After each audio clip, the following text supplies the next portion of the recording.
Yes, 20वीं century के जो भी इंजीनियर्स हैं उन्होंने डेवलप किया है कैसे हम टाइडल मूवमेंट्स यानी जो ओशंस में टाइड्स आती हैं उन टाइड्स से कैसे हम इलेक्ट्रिसिटी को जनरेट कर सकते हैं। ये काम हमारे इंजीनियर्स ने बहुत ही अच्छे तरीके से किया है और उसे डेवलप्ड किया है जिससे हम इलेक्ट्रिसिटी को जनरेट कर सकते हैं, प्रोड्यूस कर सकते हैं, specially in areas where there is a significant tidals range, the difference in areas between high tides and low tides. ये जो प्लांट है ये सबसे ज़्यादा उन एरियाज़ में, उन ओशियंस के पास में लगाया जाता है जहाँ सबसे ज़्यादा हाई टाइड्स और लो टाइड्स आती हैं। उनके बीच में डिफरेंशिएट को मेंटेन करने के लिए इस प्रकार के प्लांट्स को बनाया गया है जिससे इजीली इलेक्ट्रिसिटी को प्रोड्यूस किया जा सके। All methods use specially generator to convert tidal energy into electricity. हर मेथड में जनरेटर का यूज़ किया जाता है टाइडल जो भी टाइडल्स या टाइड्स होती हैं उनको कन्वर्ट करने के लिए जिससे हम इलेक्ट्रिसिटी को जनरेट कर सकें, प्रोड्यूस कर सकें। टाइड्स को इलेक्ट्रिसिटी में कन्वर्ट करने के लिए जो भी मेथड्स का यूज़ किया जाता है उसमें जनरेटर यूज़ किया जाता है। The amount of power produced so far has been insignificant. There are very few commercial sites tidal power plants operating in the world. हमारे वर्ल्ड में बहुत ही कम कुछ एरियाज़ हैं, कुछ ही एरियाज़ हैं जहाँ पर कमर्शियल साइट्स टाइडल के पावर प्लांट ऑपरेट किए जाते हैं या बनाए गए हैं। The first tidal power plant is located in La Rance. सबसे पहला टाइडल पावर प्लांट जो बनाया गया है वो ल रांस में है जो फ्रांस में है।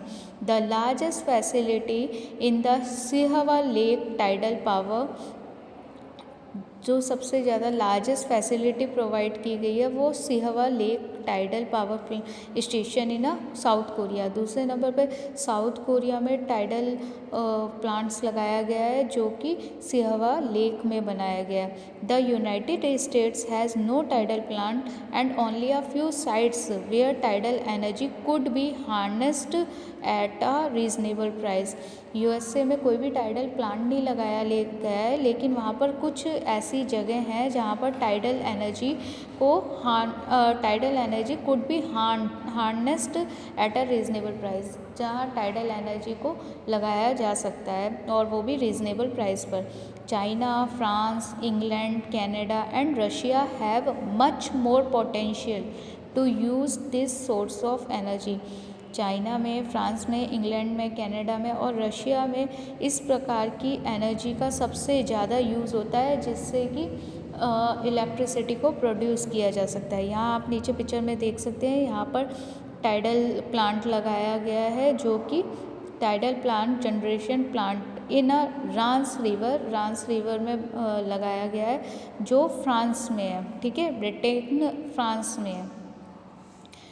Tidal power in India. अब हम पढ़ेंगे टाइडल पावर इंडिया में कहाँ कहाँ लगाई गई है। According to the estimates of ministry of power, the country has a potential of approximately 8,000 megawatt of tidal energy। India country में जो लगभग 8,000 मेगावाट के टाइडल एनर्जीज लगाई गई हैं। This includes about 7,000 megawatt in gulf of Cambay, जिसमें 7,000 megawatt gulf of Cambay जो गुजरात में है उससे जनरेट होती है, and 1,200 megawatt in the gulf of Kutch, और जो गल्फ ऑफ कच्छ है उसमें 1,200 मेगावाट के करीब, and 100 megawatt in the Gangetic delta in Sundarbans region of West Bengal, और 100 मेगावाट गैंगेटिक डेल्टा जो सुंदरबन में बना हुआ है वेस्ट बंगाल में, उसमें ये टाइडल पावर प्लांट लगाए गए हैं और वहाँ से इलेक्ट्रिसिटी को जनरेट किया जाता है, प्रोड्यूस किया जाता है। Now our second topic is biogas. Biogas के बारे में आप सभी जानते हैं। बायोगैस जो है वो वेस्टेज, ह्यूमन वेस्टेज और एनिमल वेस्टेज के द्वारा बनती है, जो डेड प्लांट्स होते हैं उनके द्वारा बनाई जाती है। और बायोगैस किसी भी प्रकार के लिए हार्मफुल नहीं है फॉर आवर पॉल्यूशन। उससे किसी भी प्रकार का कोई पॉल्यूशन नहीं होता, वो हमारे क्या बोलते हैं एटमॉस्फेयर के लिए हार्मफुल नहीं है। चलिए आगे पढ़ते हैं। Organic waste such as a human and animal waste, dead plants and kitchen waste can be converted into biogas. Organic wastage हुए, जो डेड प्लांट्स होते हैं वो हुए, या सच ह्यूमन और एनिमल्स के जो भी वेस्टेज होते हैं उनको कन्वर्ट करके बायोगैस को बनाया जाता है, which is used as a fuel for cooking, जिसमें इस ऊर्जा का यूज़ किया जाता है कुकिंग में, टू प्रोड्यूस इलेक्ट्रिसिटी बनाने में, and for producing organic manner, और ऑर्गेनिक मैनर्स वगैरह को प्रोड्यूस करने में भी किया जाता है। जो खाद वगैरह बनाई जाती है उन सभी को ये प्रोड्यूस के लिए भी बायोगैस का यूज़ किया जाता है। Biogas digesters are use to decompose organic waste by bacteria and produce biogas, which is a mixture of methane and carbon dioxide. Biogas जो होती है वो डिकम्पोज करके, जो वेस्टेज होते हैं उनको डिकम्पोज करके बनाई जाती है, जो बैक्टीरिया के द्वारा डिकम्पोज किया जाता है, और प्रोड्यूस की जाती है बायोगैस, जिसमें मिक्सचर होता है मीथेन और कार्बन डाइऑक्साइड गैसेस का।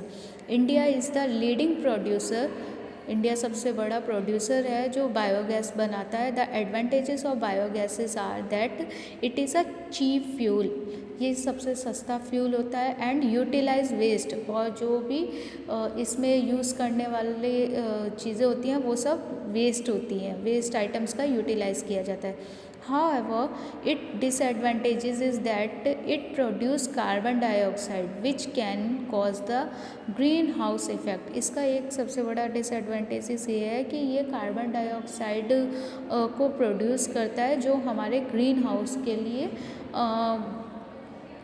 अच्छे नहीं है, जो हमारे ग्रीन हाउस को हार्म कर देते हैं।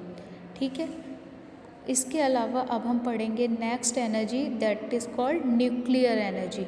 Nuclear energy is generated when the nuclear of atoms of certain elements like uranium and thorium are broken in a nuclear reactors. Nuclear energy जो होती है वो न्यूक्लियर एटम बॉम्ब्स के थ्रू बनाई जाती है, जिसमें यूरेनियम और थ्योरियम जैसे सोर्सेस का यूज़ होता है। सबको पता है न्यूक्लियर एटम बॉम्ब जो है वो बहुत ही ज़्यादा हार्मफुल होते हैं किसी भी कंट्री के लिए, या उससे बहुत ही बड़ा साइड इफ़ेक्ट होता है। लेकिन उसके अलावा सबसे अच्छी बात ये भी है कि ये इसके द्वारा इलेक्ट्रिसिटी को प्रोड्यूस किया जा सकता है। तो अगर हम इसे नेगेटिव वे में ना लेकर इससे पॉजिटिव, हमारे लिए ये क्या क्या एडवांटेजेस हो सकते हैं, क्या इससे हमें प्रॉफिट हो सकते हैं, उसका यूज़ करें तो वर्ल्ड में इससे काफ़ी ज़्यादा न्यूक्लियर एनर्जी को बनाया जा सकता है। ठीक है, tremendous amounts of heat is generated in the process which is used to heat water to further generate steam. इसमें क्या होता है, इस प्लांट में सबसे ज़्यादा वाटर को हीट किया जाता है, बहुत ज़्यादा गर्म किया जाता है, और उससे जो स्टीम निकलती है वो स्टीम से इलेक्ट्रिसिटी को प्रोड्यूस किया जा सकता है। This steam is use to run generator to produce electricity. ये स्टीम जो होती है वो जो इस प्लांट में लगे हुए जनरेटर होते हैं उसे इलेक्ट्रिसिटी को प्रोड्यूस करती है। Nuclear power plants require very little fuel. Nuclear power plant के लिए फ्यूल बहुत कम ज़रूरत होता है, एंड कॉज लेसर पॉल्यूशन, और इससे बहुत कम पॉल्यूशन भी होता है देन अ कोल बेस्ड प्लांट। जितना कि एक कोल बेस्ड प्लांट में पॉल्यूशन होता है, इस न्यूक्लियर एनर्जी में किसी भी प्रकार का पॉल्यूशन नहीं होता है। यहाँ आप देख सकते हैं इस पिक्चर में, यहाँ पर एक न्यूक्लियर पावर प्लांट बनाया गया है, दिया हुआ है। The risk however is of harmful radiation that is generated. इस प्लांट की सबसे बड़ा हार्मफुल जो प्रॉब्लम होती है वो सबसे ज़्यादा ये है कि इस प्लांट से सबसे ज़्यादा रेडिएशंस जनरेट होती है, जो कि also the cost of setting up nuclear power plant is very high. और जो यहाँ आप देख सकते हैं जो कॉस्ट ऑफ सेटिंग है न्यूक्लियर पावर प्लांट की वो बहुत ही ज़्यादा हाई होती है। ठीक है, सबसे ज़्यादा यूएसए, यूके, रशिया, फ्रांस और जर्मनी में इस प्रकार का प्लांट लगाए गए हैं और वहाँ इस न्यूक्लियर एनर्जी से इलेक्ट्रिसिटी को प्रोड्यूस किया जाता है। Are the major producers of a nuclear power in India में uranium is the found in Jharkhand. Uranium जो है वो झारखंड में मिलता है एंड राजस्थान, झारखंड और राजस्थान में मिलता है। और थ्योरियम इन केरला, और थ्योरियम जो है वो केरला में मिलता है। The nuclear power plants in India are located at Tarapur, Maharashtra में। न्यूक्लियर पावर प्लांट सबसे ज़्यादा आपको मिलेंगे तारापुर जो महाराष्ट्र में है, कल्पकम जो तमिलनाडु में है, कोटा और रावाभट्ट राजस्थान में, नरोरा यूपी में एंड ककरापर इन गुजरात और केगा इन कर्नाटक। यहाँ सबसे ज़्यादा न्यूक्लियर पावर प्लांट बने हुए हैं। हमारा नेक्स्ट टॉपिक है कंजर्वेशन ऑफ पावर रिसोर्सेज। अब हम यहाँ पर पढ़ेंगे हमने जितने भी पावर रिसोर्सेज पढ़े हैं उनको कैसे कंजर्व करें जिससे वो आगे भी यूज़ किए जा सके। Fossil fuels are exhaustible, means fossil fuel जो होते हैं वो निकास योग्य होते हैं। The conventional sources of energy like coal and petroleum reserves are dwindling. जो ऊर्जा के जो कन्वेंशनल सोर्सेज होते हैं जो कि कोल है या पेट्रोलियम है, ये घटते जा रहे हैं, तो हमें इसको कंजर्व करना है। Conservation of power resources is thus needed for a sustainable development. हमारी डेवलपमेंट के लिए हमें जो हमारी कंट्री में डेवलपमेंट होना है उसके लिए हमें कंजर्वेशनल पावर कंजर्व करना पड़ेगा। जितने भी हमारे पावर रिसोर्सेज हैं उन्हें बचा के रखना पड़ेगा, उन्हें सेव करके रखना पड़ेगा और जितनी ज़रूरत है उतना ही यूज़ करना होगा। और साथ ही मैक्सिमम से मैक्सिमम उसका यूज़ इस तरीके से करना है जिससे हमें ज़्यादा से ज़्यादा एनर्जी प्रोड्यूस की जा सके और कंजर्वेट किया जा सके पावर रिसोर्सेज को। We can conserve the power resources by. अब हम देखते हैं कि हम किस तरीके से पावर रिसोर्सेज को कंजर्व कर सकते हैं। सबसे ज़्यादा पहली है minimising the use of fossil fuels. जो हमारे फॉसिल फ्यूल्स होते हैं उसका कम से कम यूज़ करके। Second, increasing the use of non conventional sources of energy.